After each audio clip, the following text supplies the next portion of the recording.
నమస్తే, welcome to good morning Telangana. So రాష్ట్ర వ్యాప్తంగా ఒక్కసారిగా ఇక రాజకీయాలంతా కూడా వాడి వేడి చర్చలు జరుగుతూ ఉన్నాయి. ఓవైపు రైతు పండుగ పేరిట, విజయోత్సవాల పేరిట అధికార కాంగ్రెస్ పార్టీ రాష్ట్ర వ్యాప్తంగా కూడా ఒక పండుగ వాతావరణం నెలకొల్పింది. సో మరోవైపు ప్రతిపక్ష పార్టీ నేతలు వరుసగా విమర్శలు చేస్తున్నారు. సో అనుకున్న స్థాయిలో అటు ముఖ్యమంత్రి రేవంత్ ఇక మంత్రులు నిన్నటి సభలో స్పందించలేకపోయారు. రైతు భరోసా మీద కావచ్చు, ఇతరితర అంశాల మీద తెలంగాణ ప్రజలకు ఒక క్లారిటీ ఇవ్వలేదంటూ కూడా ప్రతిపక్షాలు పెద్ద ఎత్తున ఆరోపణలు చేస్తున్నాయి. మరోవైపు బీజేపీ బహిరంగ సభకు ఇక సిద్ధమవుతుంది. ఈ నెల 6వ తారీఖున సరూర్నగర్లో భారీ బహిరంగ సభకు ప్లాన్ చేస్తున్నట్టు తెలుస్తుంది. మేబీ పార్లమెంట్ ఎన్నికల తర్వాత ఇక ఇంత పెద్ద భారీ బహిరంగ సభ ఇక అధికార కాంగ్రెస్ పార్టీకి కౌంటర్ ఇచ్చేందుకే, ఏడాది పాలన మీద తెలంగాణ ప్రజలకు ఒక ఎక్స్ప్లెనేషన్ ఇవ్వడానికే ఈ యొక్క భారీ బహిరంగ సభ నిర్వహిస్తున్నారంటూ కూడా పెద్ద ఎత్తున చర్చ జరుగుతుంది. మరోవైపు కల్వకుంట్ల ఫ్యామిలీలో సో ఆధిపత్య పోరు మొదలైనట్టు తెలుస్తుంది. ముఖ్యంగా హరీష్ రావును సైడ్ చేసేందుకు కేటీఆర్ కొన్ని మాస్టర్ ప్లాన్లు వేస్తున్నట్టుగా కొంత ప్రచారం జరుగుతుంది. సో దాని గురించి కూడా మనం మాట్లాడే ప్రయత్నం చేద్దాం. సో ప్రధానంగా ఇవాళ దినపత్రికలో ఉన్నటువంటి హెడ్లైన్స్ ఏంటి, అనంతరం పూర్తి వార్తా కథల్లోకి పోదాం. సో నిత్యం తొలి వెలుగు ప్రజల పక్షాన ప్రశ్నిస్తుంది. ఏదో ఒక అంశాన్ని ఖచ్చితంగా ప్రజల్లోకి తీసుకెళ్లేందుకు బలమైనటువంటి ఆధారాలతో, నిజాలతో మీ ముందుకు వచ్చే ప్రయత్నం చేస్తుంది. సో నిన్న హరీష్ రావుకు సంబంధించినటువంటి అలా పిఏ చేసినటువంటి భాగవతాన్ని బట్టబయలు చేసే ప్రయత్నం చేసింది తొలి వెలుగు. సో హరీష్ రావు పిఏ ఎన్ని దోచుకున్నాడు, ఎంత స్కామ్కి పాల్పడ్డాడు, సో ఉద్యోగాల పేరిట ఆయన ఎంతమందిని మోసం చేసిండు, ఎటువంటి ఫేక్ చెక్లు ఇచ్చిండు, సో ఈ డేటా మొత్తం కూడా తొలి వెలుగు ఎక్స్క్లూజివ్గా నిన్న మీ ముందుంచే ప్రయత్నం చేసింది. సో మరొకసారి కల్వకుంట్ల ఫ్యామిలీలో ఆధిపత్య పోరు మొదలైనట్టు తెలుస్తుంది. ఒక్కసారి దానికి సంబంధించిన అంశం మాట్లాడదాం. హరీష్ రావును సైడ్ చేసేందుకు సిద్ధమవుతున్నారంటూ హరీష్ రావు అభిమానులు పెద్ద ఎత్తున ఇక ఇంటర్నల్గా ఆవేదన వ్యక్తం చేస్తున్నారు. ఒకసారి దాని గురించి కూడా మాట్లాడదాం. మొదటగా ఇవాళ దినపత్రికలో ఉన్నటువంటి హెడ్లైన్ చూస్తే మన తొలివేలు నుంచి మొదలు పెడదాం. ఎందరో మహిళా జీవితాలు చెడగొట్టాడు, వరంగల్లో కొండ కుటుంబం అఘాయిత్యాలు కోకొల్లలు, ఎన్నో కుటుంబాలు నాశనమయ్యాయి, గెస్ట్ హౌజులు ఫామ్ హౌస్లే వారి దారుణాలకు సాక్ష్యం, రేవు పార్టీలు చేసుకునే మీకు ఆకలి బాధలు తెలుసా, కొండా మురళి అమ్మాయిల పిచ్చోడు, కొండా ఫ్యామిలీపై ఆర్ఎస్పీ సంచల వ్యాఖ్యలు. ఇది ఒక కథ నడుస్తూ ఉంది. సో ఇప్పటికే అధికార కాంగ్రెస్ పార్టీకి సంబంధించి సో మంత్రుల నుంచి, ఎమ్మెల్యే నుంచి, అధికార ప్రతినిధుల నుంచి కాంగ్రెస్ కార్యకర్త దాకా క్లియర్గా చెప్తా ఉన్నారు, గురుకులలో జరుగుతున్నటువంటి ఫుడ్ పాయిజన్లకి కారణం ఆర్ఎస్ ప్రవీణ్ కుమార్ అనుచరులే గురుకులలో ఉన్నారు. వాళ్ళందరూ కూడా ఇవాళ ఫుడ్ పాయిజన్కి ఇంటర్నల్గా వాళ్ళు సహకరిస్తూ ఉన్నారు. 8 ఏళ్ల పాటు గురుకుల కార్యదర్శిగా పనిచేసినటువంటి ఆర్ఎస్ ప్రవీణ్ కుమార్ ప్రమేయంతో ఇలా వరుసగా తెలంగాణ వ్యాప్తంగా ఇక ఫుడ్ పాయిజన్లు జరుగుతున్నాయనేది కాంగ్రెస్ నేతల ఆరోపణలు. సో బహిర్గతంగానే, ఓపెన్గానే, మీడియా ముఖంగా అటు కొండా సురేఖ కావచ్చు, ఇటు మానవత్రాయ్ కావచ్చు, సో ఇట్లా చాలామంది మంత్రులు, ఇక ఎమ్మెల్యేలు, అదేవిధంగా ఇక కార్పొరేషన్ చైర్మన్లు ఆర్ఎస్ ప్రవీణ్ కుమార్ మీద ఆరోపణలు చేస్తూ ఉన్నారు. సో మరి దానికి గాను ఆయన అధికార కాంగ్రెస్ పార్టీకి కౌంటర్ ఇస్తూ కొండా మురళికి సంబంధించి ఆయన అఘాయిత్యాల గురించి ఆయన కొన్ని కామెంట్ చేసిరు. సో మరొక వార్త కనిపిస్తుంది.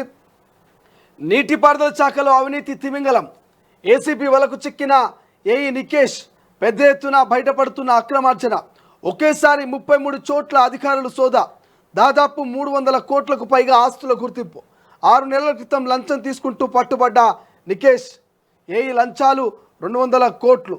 మరి దారుణం కదా ఇది.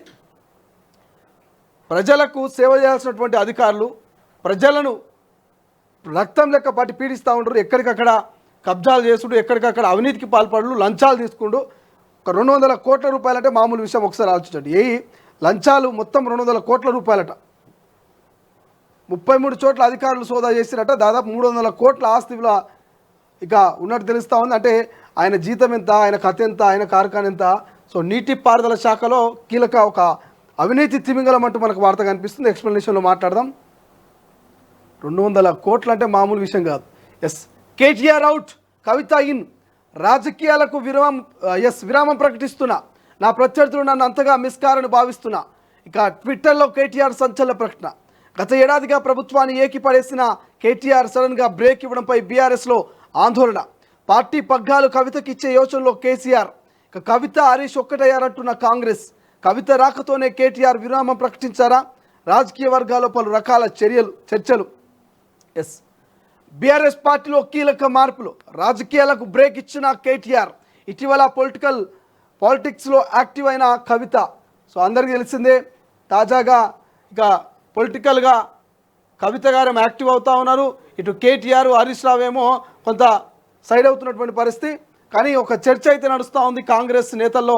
ఇప్పటికే వాళ్ళందరూ కూడా ఇంటర్నల్ కామెంట్ చేస్తారు. సో బీఆర్ఎస్ పార్టీలో ఆధిపత్య పోరు మొదలైంది. సో నేనా నువ్వా డి అంటే డి అనేటువంటి లెవెల్లో హరీష్ రావు వర్సెస్ కేటీఆర్ మధ్య ఇంటర్నల్గా కొంత కుర్చీ లొల్లి మొదలైందని చెప్తా ఉన్నారు. సో హరీష్ రావును సైడ్ చేసేందుకే తతంగం నడిపిస్తూ ఉన్నాడు కేటీఆర్. అందుకని కొన్ని రోజుల పాటు తాత్కాలిక విరామం తీసుకున్నాడు అంటూ కొంత చర్చ నడుస్తూ ఉంది. దాని గురించి మనం ఎక్స్ప్లెనేషన్లో మాట్లాడదాం. మరొక వార్త, కొత్త వివాదంలో ఇరుక్కున్న బన్నీ. అల్లు అర్జున్పై హైదరాబాద్లో కేసు. అభిమాన సంఘాన్ని ఆర్మీ అనడంపై అభ్యంతరం. ఆర్మీ అంటే దేశానికి సేవ చేసేవారు, ఇది మన జవాన్లను అవమానించడమే. పోలీసులకు గ్రీన్ పీస్ ఫౌండేషన్ ఫిర్యాదు. పుష్ప 2కు బ్రేక్. శ్రీ చైతన్యలో ప్రేమ పాఠాలు. విద్యార్థినులను వేధిస్తున్న కెమిస్ట్రీ లెక్చరర్. చదువు చెప్పడం మానేసి ప్రేమ సూత్రాల బోధన. తల్లిదండ్రులకు విషయం చెప్పిన విద్యార్థిని. ఫిర్యాదు చేసిన పట్టించుకొని కాలేజీ యాజమాన్యం. కాలేజీ వద్ద తల్లిదండ్రులు ఆందోళన. ఈ శ్రీ చైతన్య నారాయణ చాలా దారుణమైపోయింది.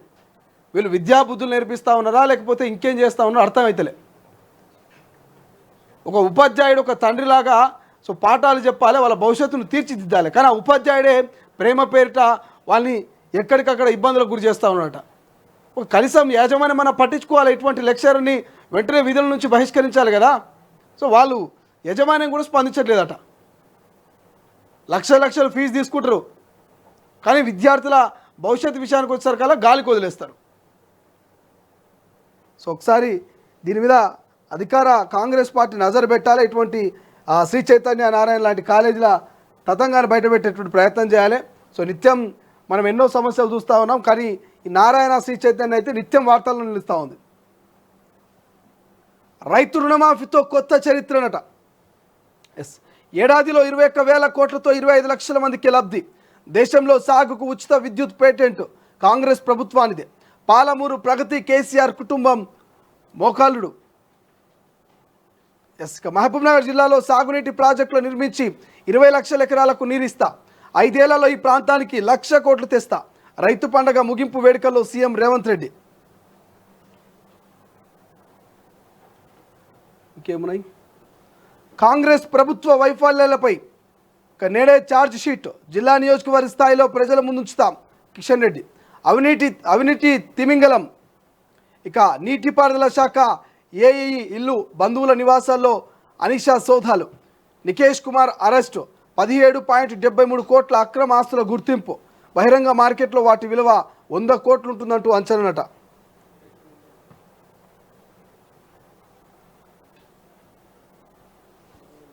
ఇంకా మనకు తల్లి కుమారుడు క్లాస్మేట్స్ అంటూ ఒక వార్త కనిపిస్తోంది. తరగతి గదిలో రోషన్, అతడి తల్లి స్వర్ణలత. ఏబిఎన్ ఆంధ్రజ్యోతిలో చూద్దాం. రైతులు ఉచ్చులో పడద్దు. బీఆర్ఎస్ నాయకుల మాయమాటలను నమ్మి అభివృద్ధిని అడ్డుకోవద్దు. అదే వార్త. రైతు సదస్సులో ప్రజలకు సీఎం రేవంత్ అభివాదం. గిరిజనులను అడ్డం పెట్టుకొని లగచల్లో మంటలు రేపారు. గతంలో భూసేకరణ చేయకుండానే ప్రాజెక్టులు కట్టారా? ఎవరు అడ్డొచ్చినా కొడంగల్కు పరిశ్రమలు తీసుకొస్తా. 25,000 ఉద్యోగాలు ఇచ్చి అభివృద్ధి చేసి రుణం తీర్చుకుంటా. దేశంలో 10 నెలల్లోపే 21,000 కోట్ల రుణమాఫీ ఘనత మాదే. సంక్షేమ పథకాల కోసం అప్పులు తేలే.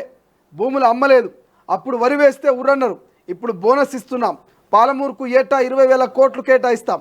కేసీఆర్ ఎవరిని కలవలే. రేవంత్ అన్న అంటే పలుకుతున్న రైతు సదస్సు ముగింపు సభలో సీఎం రేవంత్ రెడ్డి. 4వ విడత 2,747 కోట్ల రూపాయల రుణమాఫీ. సో 54,000 కోట్లతో రైతుల జీవితాల్లో వెలుగు. నిరుడు ఇదే రోజు మార్పు కోసం ఓటేశారు. ఆ ఓటే రైతన్న చరిత్ర తిరగరాసింది. సీఎం రైతు పండుగ విజయవంతం. పాలమూరులో భారీగా తరలి వచ్చిన ప్రజలు. సీఎం రాకకు ముందు నిండి ప్రాంగణం. ఎస్, సీఎం రాకకు ముందే నిండిన ప్రాంగణం. కాంగ్రెస్ పార్టీ శ్రేణుల్లో ఉత్సాహం కనిపిస్తోంది.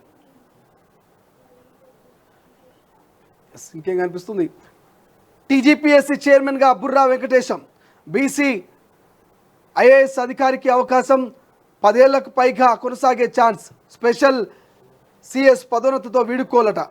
317 జీవో సమస్య పరిష్కారానికి సర్కార్ పచ్చజెండా, దంపతులు ఆరోగ్య కారణాలు పరస్పర బదిలీలకు ఓకేనట.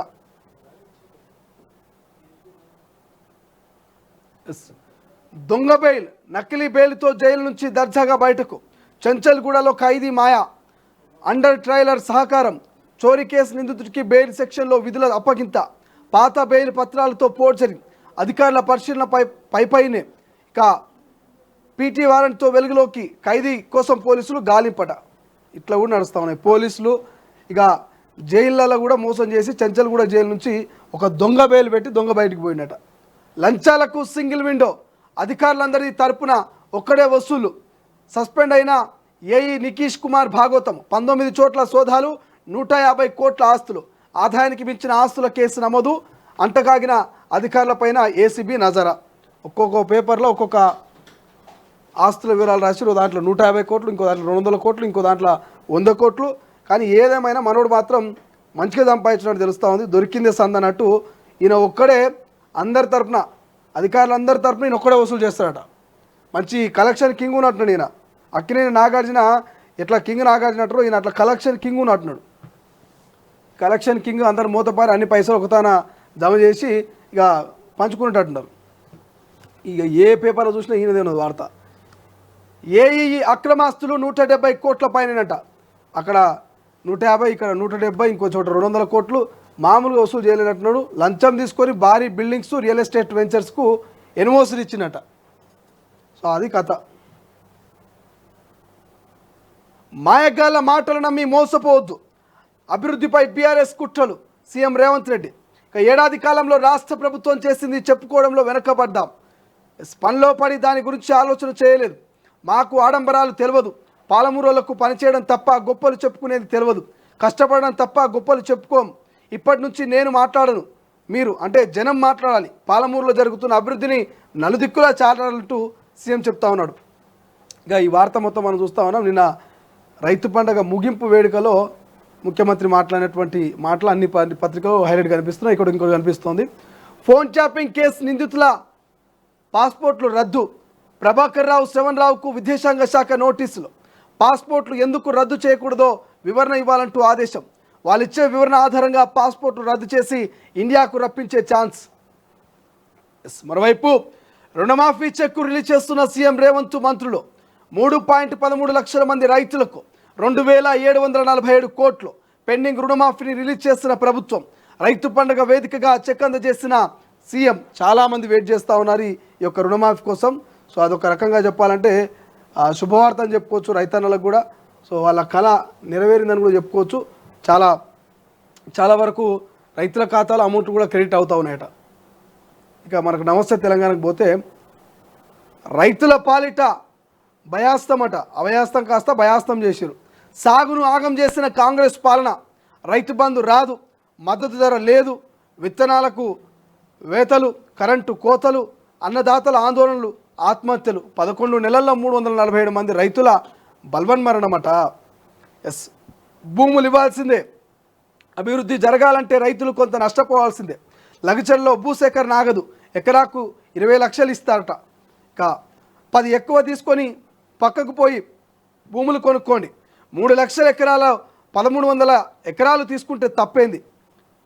మాయమాటలు నమ్మితే అనవసరంగా జైలు పాలవుతారు. మీ వాళ్ళు జైల్లో ఉన్నా ఏం చేయలేను, నా మీద కేసులున్నాయి. అడ్డుకున్న వాళ్ళను తొక్కుకుంటూ పాలమూరుకు నిధులు తెస్తా. పాలమూరు రైతు పండుగలో ముఖ్యమంత్రి రేవంత్ రెడ్డి. సీఎం సభలో కుర్చీల కోసం ఎమ్మెల్యేల వెతుకులాటనట. మొండి చేయి చూపి పండగన రైతు పండుగ పేరిట రేవంత్ రెడ్డి మోసం. పాలమూరు సభ సాక్షిగా పచ్చి అబద్ధాలు. కేసీఆర్కు 1000 ఎకరాల ఫామ్ హౌస్ ఉన్నట్టు నిరూపిస్తావా లేక రాజీనామా చేస్తావా? కాంగ్రెస్ సర్కార్ ఏడాది పాలన అసలు రంగును అసెంబ్లీలో బయట పెడతాం. సమయం ఇచ్చే దమ్మున్నదా హరీష్ రావు. ఇది గమ్మత్తు. హరీష్ రావు గురించి మాట్లాడాలి మనం. హరీష్ రావు ఏమంటుడు? కాంగ్రెస్ సర్కార్ ఏడాది పాలన అసలు రంగును అసెంబ్లీలో బయట పెడతాం, సమయం ఇచ్చే దమ్ముందా అంటుడు. హరీష్ రావు గారికి సమయం కావాలంట.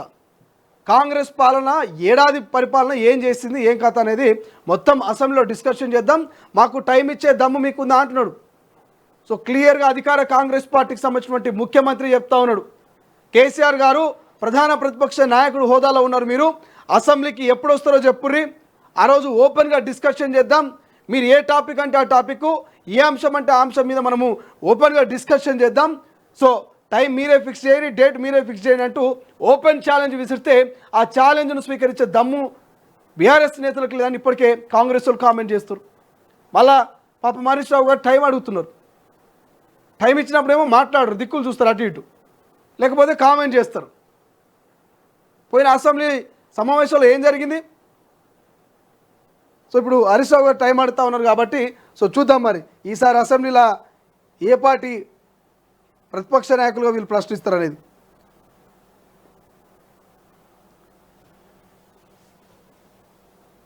విద్యార్థులు చస్తున్నా పట్టదా,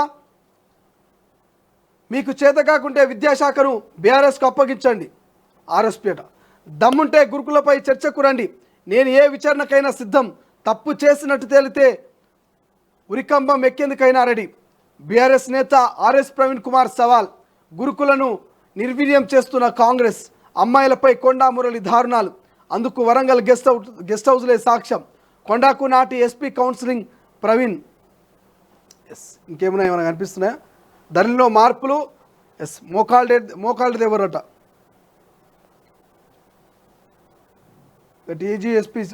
టీజీఎస్పీ చైర్మన్గా బుర్రా వెంకటేశ్వర. ఇది ఒకటి, విద్యార్థులు చస్తున్నారు పట్టదా అంటూ ఆర్ఎస్ ప్రవీణ్ కుమార్ అడుగుతా ఉన్నాడు. సో మీకు చేత కాకపోతే విద్యాశాఖను బీఆర్ఎస్కి అప్పగించాలట. సో ఆర్ఎస్ ప్రవీణ్ కుమార్ గారు మరి తెలిసి మాట్లాడుతున్నారో తెలియక మాట్లాడుతున్నారో అర్థమవుతలే కానీ 10 ఏళ్ల పాటు తెలంగాణలో విద్యాశాఖ మంత్రిగా ఉన్నప్పుడు సో ఆ విద్యకు సంబంధించి కావచ్చు, విద్యార్థులకు జరిగినటువంటి అన్యాయం కావచ్చు, అదంతా కూడా తెలంగాణ ప్రజలకు తెలుసు. సో ఎన్ని ఉద్యోగాలు వచ్చినాయి, ఎంతమంది విద్యార్థులు మరి ఆత్మహత్యలు చేసుకున్నారు, గురుకులలో కావచ్చు, ఇతర పాఠశాలలో ఫుడ్ పాయిజన్లు కావచ్చు, పిల్లల మరణాలు కావచ్చు, అవన్నీ కూడా తెలంగాణ ప్రజలు ఇంకా మర్చిపోలే, వాళ్ళ మదిలో మెదులుతూ ఉన్నాయి. కానీ ఆర్ఎస్ ప్రవీణ్ కుమార్ గారు పాపం కొత్తగా బీఆర్ఎస్కి వచ్చారు కాబట్టి ఇంకా పూర్తి స్థాయిలో కేసీఆర్, కేటీఆర్, కల్వకుంట్ల ఫ్యామిలీ అసలు రంగు తెలవనట్టున్నది. సో పాపం ఆయన తెలియక విద్యాశాఖను అప్పగించారంటున్నారు. పోయి మళ్ళా వాళ్ళకు విద్యాశాఖను అప్పగిస్తే ఆగమయ్యేటువంటి పరిస్థితి కనిపిస్తూ ఉంది. సో డిస్కషన్లో మనం మాట్లాడదాం. సో ఇది ఓవరాల్గా అయితే మనకు అన్ని దినపత్రికల్లో వచ్చినటువంటి హెడ్లైన్స్. అసలైన తొలి వెలుగు. ఫాలో వాట్సాప్ @తొలి వెలుగు అఫీషియల్.